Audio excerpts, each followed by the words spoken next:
മിടുമിടുക്കി.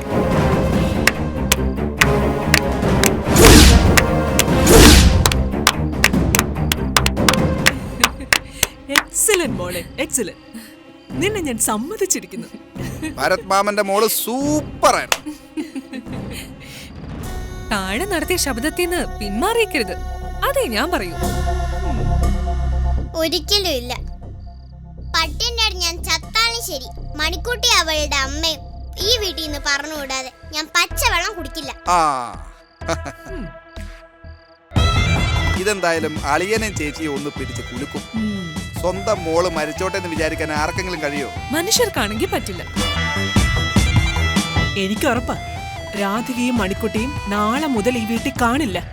രാധികയ്ക്ക് മനസാക്ഷി ഉണ്ടെങ്കിൽ സ്വമേധയാ ഇറങ്ങി പോവേണ്ടതാ. ആ നീർജ, വാ എണീക്ക്, നമുക്ക് പോയിട്ട് ഭക്ഷണം കഴിക്കാം. അല്ല, മുത്ത് ഇവിടെ ഇങ്ങനെ ഇരിക്കുമ്പോ? അത് മോളുടെ തീരുമാനം. എന്ന് വെച്ച് നമുക്ക് പട്ടിണി ഇരിക്കാൻ പറ്റുമോ? നമുക്ക് 3 പേർക്കും അവക്കൊരു ഐക്യദാർഢ്യം പ്രഖ്യാപിക്കാം. മോളെ അത് മതി, വാ. ഒന്ന് വാടി വേഗം, നല്ല ഒന്നാം തരം ചിക്കൻ ഫ്രൈ ആയുള്ളത്.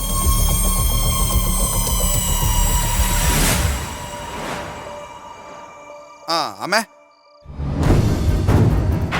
അമ്മ മരുന്ന് കഴിക്കുന്നല്ലേ, ഇനിയിപ്പോ റിസ്ക് എടുത്ത് തലയിറങ്ങി വീഴാൻ നിൽക്കണ്ട. ഞങ്ങൾ പോട്ടെ മോളെ, മോള് കിടന്നു. വാ.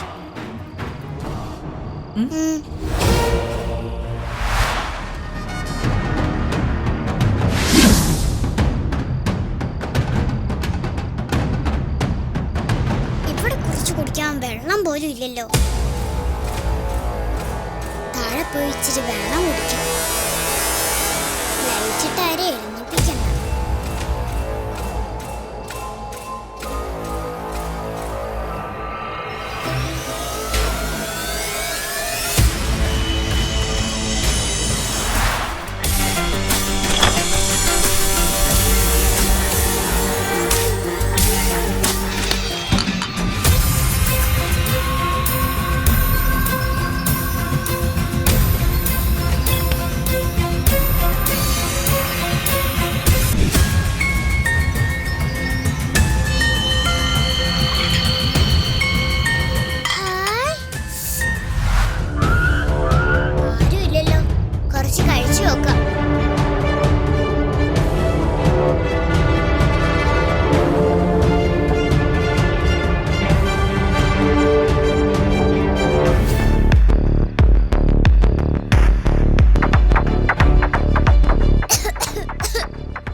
വെള്ളം വേണോ?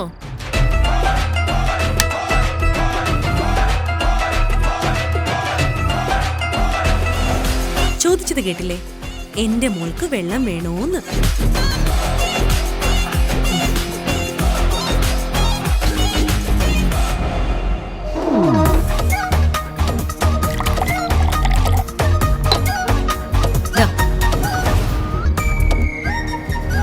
കുടിക്കുമോളെ, അമ്മയല്ലേ പറയുന്നത്.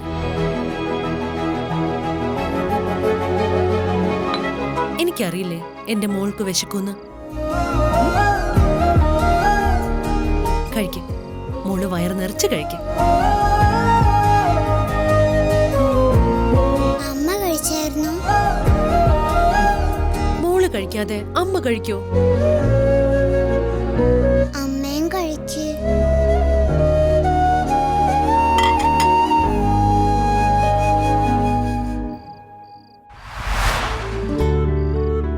സാറിനും കാവ്യ മാഡത്തിനും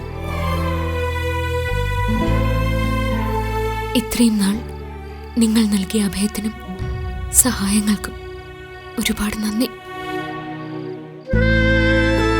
അത് സ്വീകരിക്കാനുള്ള അർഹതയില്ലെന്ന് അറിഞ്ഞിട്ടും മറ്റു നിവൃത്തിയില്ലാത്തതുകൊണ്ടാ ഇതുവരെ പിടിച്ചു നിന്നത്.